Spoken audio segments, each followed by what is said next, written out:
Guadalupe Rivera Marín, estamos muy contentos de que estén en los despachos del poder. Esta es la parte más difícil de la conversación porque invitamos a nuestros entrevistados a que se describan a sí mismos en pocas palabras.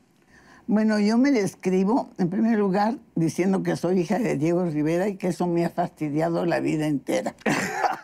Porque ha sido un problema muy grande haber podido tener mi propia personalidad después de haber tenido a un padre como el que tuve.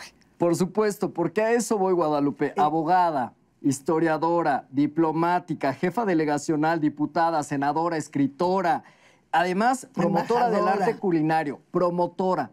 Para que su vida se reduzca en 5 palabras, la hija de Diego Rivera. ¿En qué momento realmente se reconcilió con digamos, con esta carga? Cuando murió mi papá. Hasta entonces. Hasta entonces. ¿Cómo fue esa reconciliación? ¿Lo tuvo que llevar al diván o de plano lo asumió? Murió en mis brazos. Vivíamos en San Angelín, en las casas que son el Museo Estudio. Yo vivía en la casita azul y mi padre vivía en la casa grande. Vivía casado con una señora que se llamaba Emma Hurtado. Y me dijo mi papá, a la hora que yo me sienta muy mal, voy a sonar una campana que tengo aquí y la voy a sonar para que vengas a verme. Y sonó la campana un poco antes de las 12 de la noche, a las 11 de la noche.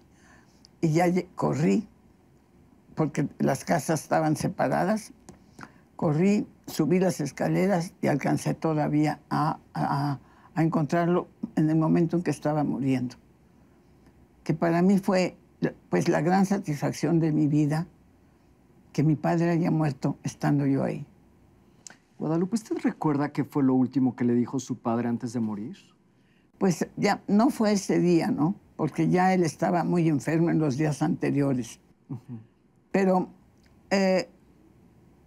un día me decía piquitos. Esa es una historia de que me decían 100 pesos y pico, ¿no? Así que mi mamá era 100 pesos y yo era el pico de mi mamá. Entonces se me quedó pico. Sí. Y mi padre siempre me dijo pico. Y cuando me hablaba muy cariñoso me decía piquitos. Y cuando estaba enojado me decía Guadalupe. Pero casi nunca me dijo Guadalupe. Bueno, usted es la segunda de 2 mujeres, de 2 hijas que tuvo Diego Rivera con Guadalupe Marín. Sí, yo soy la mayor. Fui la mayor. Mi hermana Ruth era 3 años menor que yo. Y consentida de mi papá. Porque ella hacía lo que mi papá quería. Y usted no. Y yo no hacía lo que mi papá quería. La rebelde de los Rivera. Fui la rebelda desde que nací. A eso voy.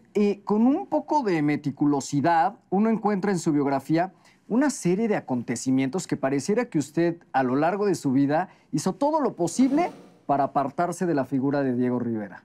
Así fue.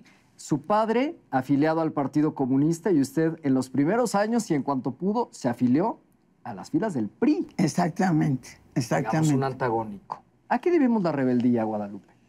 Pues mire, a que no me gustaba ser la hija de Diego Rivera y no me gustaba que todo el mundo me conociera por la hija de Diego Rivera. Dije, bueno, pues yo tengo mi propia personalidad. Claro. Además, tengo mi propia ideología. Yo no soy comunista, ni pienso ser comunista, ni voy a estar nunca en el Partido Comunista. Entonces yo no tengo por qué hacer lo que mi papá quiere. Mi hermana sí, no sé si estuvo en el Partido Comunista o no, pero mi hermana sí era muy de izquierda y sí estaba siempre con mi papá en toda la política que mi papá señalaba. Y yo me negué totalmente porque nunca estuve de acuerdo con el Partido Comunista Mexicano. El comunismo teórico, el comunismo científico, es otra cosa muy distinta de lo que ha sido el Partido Comunista Mexicano, sin agraviar, por supuesto, al Partido Comunista Mexicano. ¿Le suena a algo a usted el nombre de Juan Manuel Gómez Morín? Pues fue mi amor enorme, el amor de mi vida. Sí me suena. ¿Y qué le suena ahora? Fue padre de mi hijo mayor, de mi hijo Juan Pablo. Pues ahora terminamos yo teniendo una relación enorme con la familia Gómez Morín. Ya murió Juan Manuel, murió Casilda, su esposa, y ahora me siento tan orgullosa de ser la jefa de la familia Gómez Morín, que me han invitado a ser yo la persona de respeto de la familia.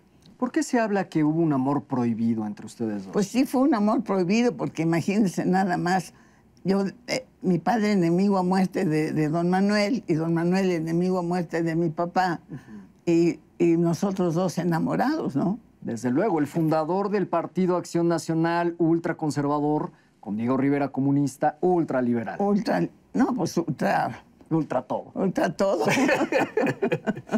Guadalupe, y sin embargo, vivieron el amor prohibido. ¿Qué habrá sido? ¿Unos 3 años? Sí, unos 3 años, como 3 años. Y ya luego, pues, Juan Manuel se fue a Estados Unidos a hacer una carrera. Ya terminó, bueno, ya era abogado, a hacer un posgrado en Estados Unidos. Y yo empecé a trabajar y a hacer mi propia vida, ¿no? ¿Es cierto que en la Secretaría de Hacienda inició sus pininos en el servicio público, en la administración pública? En la dirección de crédito. En la dirección de crédito. Exactamente. ¿Qué edad tenía doña Guadalupe? Ha de haber tenido 24 años, 25. ¿Y por qué le atraía la política en aquella época? No, a mí me gustó la política desde que nací. Ah, de plano. Desde chiquita. Desde el cordón umbilical. No, porque mi mamá como que no era muy política, que dijéramos. Todo un personaje, doña Lupe Marín. ¿Y entonces a qué edad se le habrá despertado esta afición por la política? No, por cuando empecé yo a crecer al lado de mi papá, que mi papá me llevaba al Partido Comunista. Al año y medio me llevaba a acompañarlo, y yo desde entonces pues empecé a oír de política. Claro que después me di cuenta que yo no era apta para ser comunista, porque para ser comunista se tiene que ser o no ser. Claro. Y yo no era. Entonces yo nunca acepté, y se lo dije a mi papá: papá, yo nunca voy a poder estar en el Partido Comunista porque no estoy de acuerdo con el Partido Comunista. Y eso me trajo, pues no distanciamiento con mi papá, pero sí una definición ya muy fuerte en mi vida. Y entonces, pues, en cuanto pude entrar a la política, pues entré al PRI. Entró al PRI. Tengo entendido que le otorgaron uno de los premios de economía más reconocidos a lo largo de su trayectoria. Así es, sí, me dieron el Premio Nacional de Economía. Y luego, más tarde, se desempeñó como embajadora de México ante la Organización de las Naciones Unidas para la Alimentación y la Agricultura. En Roma. 3 años estuve en Roma como embajadora. Mucha academia, Guadalupe. Todo para preguntarle, ¿y todavía sigue vigente la versión y la teoría que usted fundamentó de que existen los extraterrestres? Que estoy cada vez más convencida de que los olmecas fueron una creación de extraterrestres. Y es lo que estoy estudiando ahora. No solo eso, además ha publicado 3 libros, una trilogía que tiene que ver en torno a esta teoría. Que tiene que ver en torno a eso, exactamente. Desde luego. El primero al menos se llamó Los Círculos de los Dioses. Así es. Publicado en 2010. ¿Por qué tardó tanto tiempo, aproximadamente 40 años, en hacer pública su teoría? Pues porque estaba yo dedicada al PRI. Yo estuve muy fiel a las doctrinas de la Revolución Mexicana. Y era algo como que no chocaba, ¿no? Es decir, chocaba ser política al estilo mexicano y estar creyendo en los extraterrestres, ¿no? Todo el mundo decía que yo estaba loca, ¿no? Así. Bueno, me decían mis amigos: oye, pero estás loca, ¿por qué piensas en los extraterrestres? Bueno, pero yo estoy segura. Claro. Es algo de lo que estoy absolutamente segura. Y más ahora que estoy leyendo mucho sobre los olmecas y toda esa cultura, que de dónde surgió, la trajeron unos extraterrestres y la establecieron en México, aquí. ¿Usted vivió con Frida y Diego? Yo viví con Frida en Coyoacán.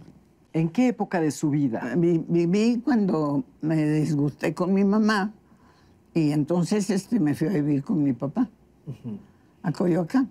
¿Es cierto que Frida la introdujo a usted hacia el psicoanálisis, hacia la obra de Sigmund Freud? Cuando llegué a vivir con Frida y mi papá a la casa de Coyoacán, Frida tenía una biblioteca una bibliotequita.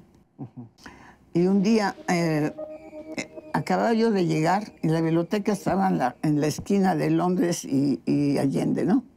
Allí, esa era la habitación, estaba la biblioteca. Y era una buena biblioteca que tenía Frida. Frida fue una mujer muy culta. Hablaba alemán, inglés, francés y español. Y volteé al librero y vi Freud. Y desde ese momento quise saber quién era Freud. Dije, bueno, ¿quién será Freud? Tengo que investigar. Y me puse a investigar. Y entonces, pues, entré a psicoanálisis con un psicoanalista freudiano. Y todo mi psicoanálisis, toda mi terapia, la realicé con freudianos. ¿En qué momento y por qué se distancia de Frida Kahlo? ¿Quién, yo? Sí. Bueno, no me distancié de ella. Yo seguí viviendo. Después volví a vivir otra vez con ellos, aquí en Coyoacán. Pero entonces yo ya me di cuenta de que Frida estaba pues muy enferma y rodeada de gente que a mí no me gustaba. ¿En qué sentido no le gustaba? Para ser sinceros, Acá entre nos. aquí entre usted y yo, Sí. pues a la homosexualidad. No me gustaba. El ambiente que había en esa casa, ¿no? Y yo se lo dije a mi papá. Papá, a mí no me gusta como lo que pasa aquí. Entonces ya me vine a vivir a la casita azul de aquí de San Angelín. ¿Uno deja la política o la política lo deja a uno? Pues según. ¿En su caso cómo fue? Digo, en mi caso, pues yo dejé la política porque ya con la edad que tengo ya no puedo ser diputada. Entonces, ¿qué quería yo? ¿Qué tenía yo que hacer? Nada.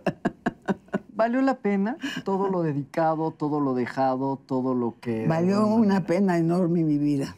Y estoy muy satisfecha y muy contenta de lo que logré hacer.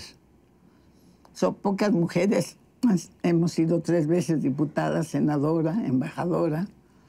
Si usted tuviera la oportunidad de llevarse un objeto para el día después del juicio final, ¿cuál sería ese objeto que se llevaría? Mire, qué interesante. Un retrato de mi papá.